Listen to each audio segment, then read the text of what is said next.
Mientras Juan predicaba en el desierto, Jesús lo hace en la ciudad. Mientras Juan come miel silvestre y vestía pieles de camellos, Jesús asistía a fiestas.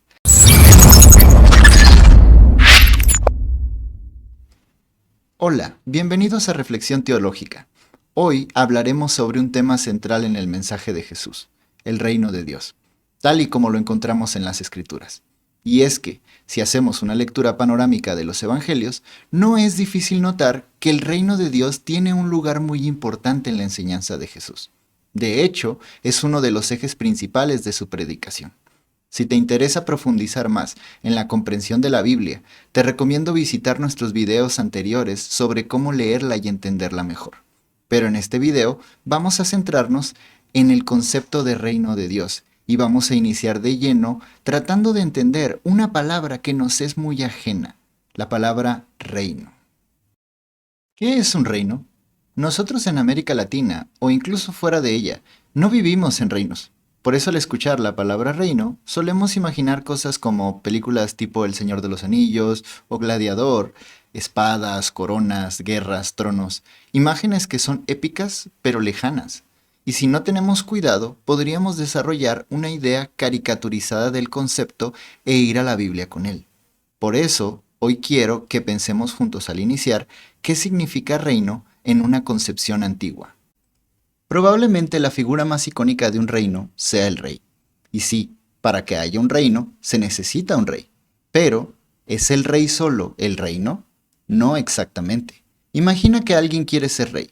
¿Qué necesitaría esa persona para tener un reino? Primero, necesitaría gente, personas que lo reconozcan como rey. A eso le podemos llamar pueblo. Ahora bien, ese pueblo no puede vivir flotando en el aire. Necesitaría un espacio físico, un territorio donde vivir. A eso le podemos llamar lugar. Tenemos un pueblo y tenemos un lugar. Y si el pueblo ya vive en el lugar, eso aún no sería un reino. ¿Por qué? Porque si ese pueblo hace lo que quiere, cuando quiere, sin ninguna organización, en medio del caos, entonces eso no es un reino, eso es anarquía. Faltaría un elemento clave, el gobierno, una autoridad que organice, que guía, que rige. Tenemos entonces tres elementos importantes: pueblo, lugar y gobierno. Juntos conforman un buen concepto de reino. Un reino entonces sería un pueblo en específico, en un lugar específico, bajo un gobierno específico. Y aunque con esta lógica se podría dar una definición efectiva y rápida de lo que es el reino de Dios, como lo hace el teólogo Vaughan Roberts, quien lo define como el pueblo de Dios, en el lugar de Dios, bajo el gobierno de Dios, la intención de estos videos es conocer específicamente qué es el reino de Dios en el mensaje de Jesús. Pero esta definición inicial, es decir, la suma de pueblo, lugar y gobierno, una definición de reino, nos ayuda a ir a la Escritura con una idea no caricaturizada. Pero ahora sí, con esta idea en la mente, vamos al mensaje de Jesús. El mensaje inicial de Jesús fue claro y contundente: arrepiéntanse porque el reino de los cielos se ha acercado. ¿Pero qué significaba este reino de Dios en el mensaje de Jesús? Para los israelitas del tiempo de Jesús, el concepto de reino de Dios no era algo desconocido, era algo que esperaban con ansias. Si no hubiera sido así, el mensaje de Jesús hubiera sido totalmente irrelevante. Pero no fue así. El pueblo estaba esperando el reino de Dios. Por lo tanto, las palabras de Jesús tienen un peso enorme. Es como si dijera: ¿eso que tanto estaban esperando, el reino de Dios? Pues ha llegado. El reino de Dios era algo que se esperaba. Y como ocurre con toda esperanza, entre los israelitas existía una serie de expectativas asociadas a ella. Regularmente, aunque no en todos los casos, pero aquí generalizaré por razones pedagógicas, se creía que el reino vendría por medio de un Salvador humano, al que llamaban Mesías. La palabra Mesías significa ungido o alguien escogido para una tarea especial. Así, algunos grupos lo interpretaban a partir del pasaje de Daniel 7, 13 al 14, donde el profeta describe una visión. Miraba yo en la visión de la noche, y he aquí con las nubes del cielo venía uno como un hijo de hombre, humano, que vino hasta el anciano de días y le hicieron acercarse delante de él. Y le fue dado dominio, gloria y reino para que todos los pueblos y naciones y lenguas le sirvieran. Su dominio es dominio eterno que nunca pasará. Y su reino uno que no será destruido. Según este texto, habría un hijo de hombre, es decir, un ser humano, que inauguraría y traería consigo el reino tan esperado. Pensando en ello, veamos ahora tres de las principales expectativas que los judíos tenían en torno al concepto del reino de Dios. Estaba la expectativa militar, la expectativa religiosa y la expectativa futurista. Primero, la expectativa militar. Quienes tenían esta expectativa eran un grupo judío llamado celotes. En el tiempo en que llegó Jesús a Israel, la nación se encontraba sometida por Roma. Los romanos los oprimían con impuestos y violencia, pues los celotes esperaban que el reino llegaría mediante una rebelión armada contra Roma. Algunos veían al Mesías como un líder militar que encabezaría esta lucha para liberar a Israel del yugo opresor. También estaba la expectativa religiosa. Quienes tenían esta expectativa eran un grupo judío conocido como los fariseos. Ellos enseñaban que el reino de Dios llegaría cuando el pueblo viviera en plena fidelidad a la ley de Dios. Algunos esperaban que entonces Dios enviaría un Mesías que restauraría la justicia y la pureza en Israel. Por último está la expectativa futurista. Quienes tenían esta expectativa eran un grupo judío llamado esenios. Ellos creían que el reino de Dios vendría en un futuro lejano, mediante una intervención cósmica y una gran batalla entre el bien y el mal. Esperaban a uno o varios mesías que participarían en la instauración del reino al final de los tiempos. Entonces, ¿cuál de estas tres predicó Jesús? Curiosamente, en ninguna. Jesús vino a anunciar una perspectiva sobre el reino que rompía con estas tres expectativas. ¿Cuál era? Bien, veámoslo.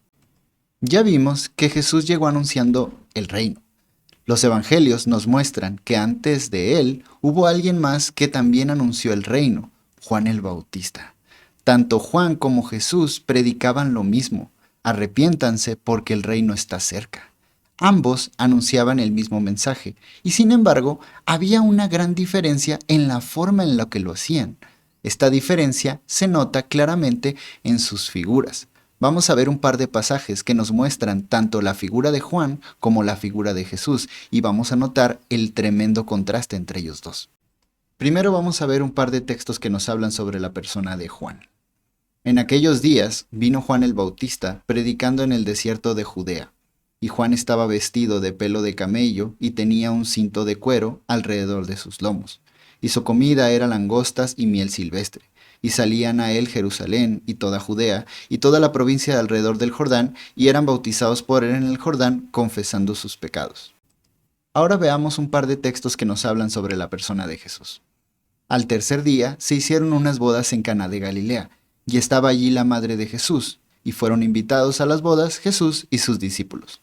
Vino el Hijo del Hombre, refiriéndose a Jesús, que come y bebe, y dicen: He aquí un hombre comilón y bebedor de vino, amigo de publicanos y de pecadores, pero la sabiduría es justificada por sus hijos. Hay un gran contraste entre Jesús y Juan. Mientras Juan predicaba en el desierto, Jesús lo hace en la ciudad. Mientras Juan come miel silvestre y vestía pieles de camellos, Jesús asistía a fiestas. Como puede verse, Juan y Jesús eran muy diferentes. De hecho, la persona de Juan encarna al profeta típico del Antiguo Testamento. Su figura nos puede recordar a personajes como Moisés o Elías, pero Jesús no. Mientras Juan está advirtiendo a las personas en el desierto, Jesús está celebrando en la ciudad. Semejante contraste podría llevarnos a preguntar de manera muy natural: ¿y cuál es la razón de esta diferencia? ¿Por qué son tan diferentes? Bueno, eso mismo se lo preguntaba la gente en el tiempo de Jesús. Por ejemplo, en Mateo 9:14, los mismísimos discípulos de Jesús van y le hacen una pregunta muy interesante. ¿Por qué nosotros y los fariseos ayunamos muchas veces y tus discípulos no ayunan? Es decir, la gente del tiempo de Jesús notaba la diferencia entre el ministerio de Juan y el ministerio de Jesús. Y la respuesta de Jesús es impactante. Jesús les dijo: ¿acaso pueden los que están de bodas tener luto entre tanto que el esposo está con ellos? Pero vendrán días cuando el esposo les será quitado, y entonces ayunarán. Lo que Jesús está diciendo es algo profundamente revelador. Juan anunciaba el inminente reino de Dios, pero yo les digo, el reino ya está aquí. Yo soy el esperado. En otras palabras, el tiempo se acabó, la espera terminó, la fiesta ha comenzado, el reino ha llegado.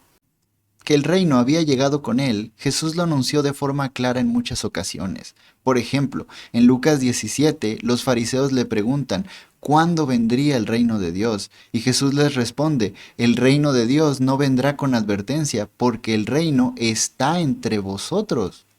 Jesús afirma que el reino ya está entre ellos sencillamente porque Él está ahí. Él mismo es el cumplimiento de la promesa, Él es el rey. También lo dejó claro en Lucas 11:20, cuando dice, si por el dedo de Dios echo fuera demonios, ciertamente el reino de Dios ha llegado a vosotros. Con esto llegamos a nuestra primera gran conclusión. El reino que predica Jesús es presente, no es solo futuro, es una existencia real y activa. El reino es ahora. Sin embargo, esto podría dejarnos con varias preguntas y varias interrogantes. Por ejemplo, si el reino es presente, ¿dónde está? Si el reino es presente, ¿cómo se manifiesta hoy? ¿Cómo lo reconocemos? Y si es presente, entonces, ¿no tiene absolutamente nada que ver con el futuro? Todas estas preguntas son totalmente comprensibles y normales. Para responderlas tenemos que volver al mensaje de Jesús. Sí se encuentran sus respuestas, en un recurso muy especial y creativo que Jesús usó cuando predicaba, las parábolas. ¿Qué son las parábolas y qué significan?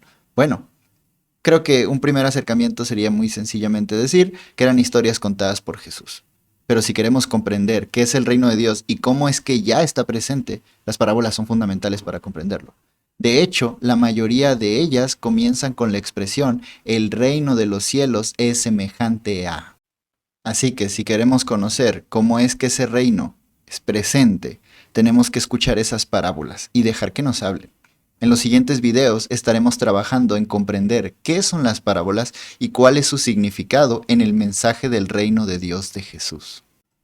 Si te interesa conocer más sobre el significado del mensaje de Jesús y cómo se relaciona con nuestra vida hoy, suscríbete a nuestro canal y activa la campanita para no perderte nuestros próximos videos.